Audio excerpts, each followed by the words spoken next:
ठिकादार bill pass 50,000 launch नेउथिबा बेले vigilance हाथ में धरा पड़े जटणी ब्लॉक सहकारी जंत्री निवेदिता महांती। निवेदिता निज खंडगिरी स्थित बासभवन में ठिकादार किरण कुमार प्रधान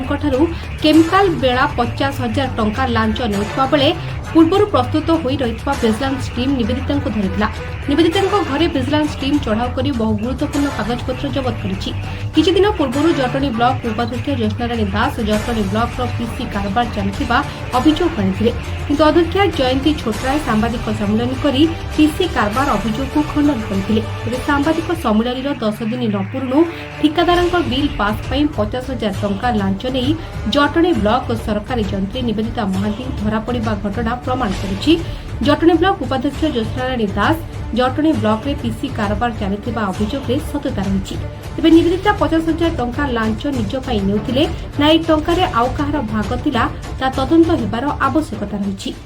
जटणी ब्लॉक रो उपाध्यक्ष हमर सान भौणी श्रीमती ज्योत्स्नाराणी दास महोदया से 2024 मसीहा जनवरी मास रे एक अभियोग आम ब्लॉक मंडल उन्नयन अधिकारी महोदय को जणाइथिले जे मो ब्लॉक रे एक पीसी कारबार चली जहाँ कर्णपात होता, किंतु ताको ब्लॉक मंडल उन्नयन अधिकारी से तार कौन अभियोग को कौन कर्णपात देले नहीं। एमती बारंबार चलला परे ए साधारण इलेक्शन 2024 पर पुणी आमर उपाध्यक्ष महोदय पुणी खबर पाइले जे पुणी पीसी कारबार चली जार आज आम गणतंत्र जी चतुर्थ स्तंभ गणमाध्यम ताको आधार करी से एक प्रेस मीट कले 19/7/2024 रे जे मो ब्लॉक रे पीसी कारबार चली पुंखानुपुंखानु भाव तदंत करा जाऊ जहाँ गणमाध्यम को अनुरोध करथिले, किंतु ता 22/7/2024 रे पुणी ब्लॉक मंडल उन्नयन अधिकारी महोदय कहले एटा बेसलेस जहाँ कौन तथ्य नहीं, जहाँ आज तारीख में जहाँ पर्दाभास होती गणमाध्यम एवं सब किसी समय भितर मुझे देखिली जहाँ टीवी चैनल माध्यम रे गणमाध्यम को बजाउछन्ती जे जटणी ब्लॉक रो जेई निवेदिता महांती आज 50,000 टंका लांच नेउथा बेले धरा पड़िछन्ती विजिलेंस जहाँ आमर राज्य सरकार विजिलेंस एक अच्छी जहाँ ताहा धरा पड़िछन्ती।